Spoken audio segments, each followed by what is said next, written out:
This happened last summer.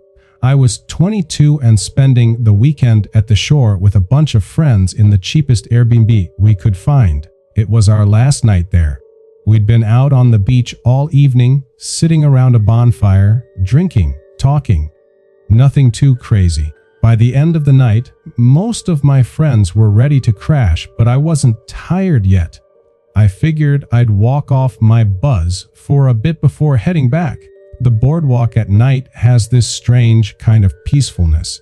It was nearly empty, the air cool and quiet. I haven't spent much time near the ocean, so everything still felt new and kind of magical. After wandering around for a while, I realized I really had to pee. I'm not the type to just go in public, something my friends love to tease me about. So I started looking for a bathroom. I spotted one of those old public boardwalk restrooms, beat up, dimly lit, and definitely not inviting. But I didn't feel like holding it until I got back. I pushed the door open and immediately regretted it. The place reeked, a mix of bleach and whatever it was trying to cover up. I figured I'd just make it quick and headed to the farthest stall. That's when I heard the door creak open again. I winced, annoyed that I wasn't alone anymore. The footsteps that followed were slow, almost deliberate. They seemed to circle the bathroom, moving around in a way that made me think there might be more than one person. Then they stopped. Right near the sinks. No sound after that. No movement. No water running. Nothing. I finished up and went to leave, but when I pushed the stall door, it didn't move. I jiggled the latch. Still stuck. I shoved harder, but it felt like something was holding it closed from the outside. The footsteps started again, closer this time. My chest tightened. I tried pushing the door with my shoulder, but it wouldn't budge. Adrenaline kicked in. My brain was racing, piecing together what might be happening. I wasn't about to sit there helpless. I backed up and slammed into the door as hard as I could. It finally burst open, sending me stumbling out. The moment I stepped out, I saw the main door to the bathroom swing shut, like someone had just left. The place was empty. I hurried to the sinks, washed my hands fast, and went for the exit. But the door handle wouldn't turn. It felt locked from the outside. My stomach dropped. I froze. Was this some kind of prank? Maybe one of my friends. But no. They hadn't seen where I went, and this wasn't the kind of joke they'd pull. I started banging on the door, shouting for someone to open it. No response. Then I heard a noise, movement from one of the stalls behind me. I spun around, but I couldn't see anyone. Still, I knew someone was in there. There had been two people the whole time. I checked under the stalls. No feet. Whoever it was had to be standing on the toilet. My heart was pounding. I spotted a grimy little window near the ceiling. It was small, but it was my only way out. I climbed onto the sink beneath it, half sure it was going to crack under my weight, and shoved the window open. Just as I was halfway out, one of the stall doors slammed open behind me. I looked back and locked eyes with a man. He was pale, his skin almost gray, with wild, patchy hair. He was dressed like a teenager, but he had to be at least 50. I didn't think. I just pushed myself through the window and dropped down onto the boardwalk. My knee slammed the ground, but I didn't care. I ran as fast as I could. When I finally stopped, I called the cops. They arrived pretty quickly, small beach town and all. But by the time they checked the bathroom, the guy was gone. That part of the boardwalk was dead quiet, no open shops, no cameras. The officers looked at the door and pointed out scratch marks near the handle, saying it looked like someone had messed with it. We all agreed whoever it was didn't want me leaving. Not exactly a comforting thought. The cops told me I was lucky to have escaped through the window, and that was it. I left the beach the next day and never heard anything more about it. I doubt they ever found out who that guy was.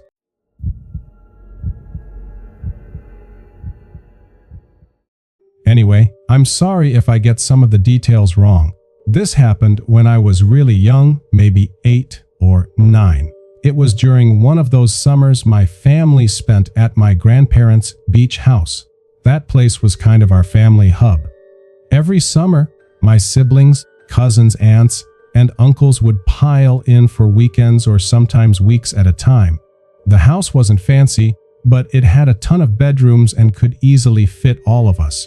It was also super close to the beach, so I'd spend my days playing in the sand or riding my bike around the neighborhood. Every summer there felt like a dream. One of those warm, endless childhood memories that never fade even as I get older. But that summer felt different. There was a massive hurricane predicted, and the whole beach town had been preparing for it for months. I don't know if other towns did this, but ours built these giant sand dunes along the shore as barriers. Calling them dunes doesn't even do them justice. They were huge. To me, they looked like castle walls. I bet if you saw the coastline from above back then, it would have looked wild. My siblings and I would spend hours climbing those dunes, rolling down the other side, pretending we were mountain explorers or soldiers sneaking into a fortress. The weird part was how much the dunes changed the view. Normally, from the boardwalk, you could see the ocean stretching out forever. But now, when you looked out, all you saw was this giant wall of sand. The beach also closed after a certain hour. Once the lifeguards left, technically, no one was supposed to go down there, but that never stopped the locals. It was a small, safe town where everyone knew everyone. As long as we promised not to go into the water, our parents didn't really mind us wandering around. To be honest, I was kind of a troublemaker back then. I liked testing limits, especially when I thought I could get away with it. That's what led me to sneak out that evening. It wasn't dark yet. The sun hadn't even started setting, but I hadn't asked permission. I think I'd gotten into a fight with one of my brothers, but I don't really remember. The sliding door downstairs, near all the kids' bedrooms, made it easy to slip out unnoticed. My older cousins had basically perfected the art of sneaking in and out, usually for way more rebellious reasons than mine, so I'd learned from the best. Even now, we still laugh about how easy it was to sneak people in and out of that house. As quietly as I could, I stepped outside barefoot and made my way toward the boardwalk. I figured I'd see a few locals or maybe some kids my age hanging around. Even after beach hours, there were usually a few people out. But that night, it was empty, completely empty. Not a single person in sight. It felt off, like the whole beach town had just fallen asleep. I walked for a bit, expecting to run into someone, but I never did. Just when I was about to head back, I noticed something strange. A thin line of smoke rising from behind one of the dunes. At first, I thought it was fog, but then I realized it was real smoke, like from a fire. Normally, beach bonfires weren't that unusual, even though they were technically against the rules. But something about how deserted it was made that smoke feel wrong. From where I stood, it looked almost like a volcano, with smoke slowly drifting out of the sand. I looked around for any adults, but the boardwalk was completely empty. I knew I should have gone home, but curiosity got the better of me. Plus, my parents always told me to help if someone might be in trouble, and for some reason, that's what it felt like. I climbed the dune, staying a little away from the smoke. By the time I got to the top, I was covered in sand. When I looked down the other side, I saw a fire burning just like I'd thought. But what really freaked me out was that it was completely alone. No people, no chairs, no coolers. Just a fire burning in the middle of an empty beach. Even as a kid, I knew that wasn't right. Leaving a fire like that was dangerous. I slid down the dune and walked up to it. I just stood there, staring for a few seconds, not sure what to do. Finally, I started kicking sand onto the flames until they went out. When it was done, I didn't want to leave. Something about it made me too curious. Why would someone start a fire and just leave? Unless they were trying to hide something. When I looked closer at the fire pit, I realized it wasn't just wood burning. There were clothes, kids' clothes, shoes, socks, and bits of fabric half buried in the ashes. My stomach dropped. I grabbed a stick and poked through the pile. That's when I noticed something else. Photos? Most of them were burned beyond recognition, but one wasn't. It showed a boy, maybe around my age. He even looked a little like me, enough that if someone told me he was a cousin, I might have believed it. That photo scared me more than anything. I dropped the stick and just froze. Then I heard a man's voice shouting, "Hey!" from down the beach. I looked up and saw him walking toward me, bald, stumbling every few steps like he was drunk or worse. He shouted again, "Hey, kid," and started moving faster. I couldn't move at first. I was paralyzed. Then he yelled, "Don't you go anywhere!" And that broke me out of it. I turned and ran. The sand made it hard, but adrenaline kicked in.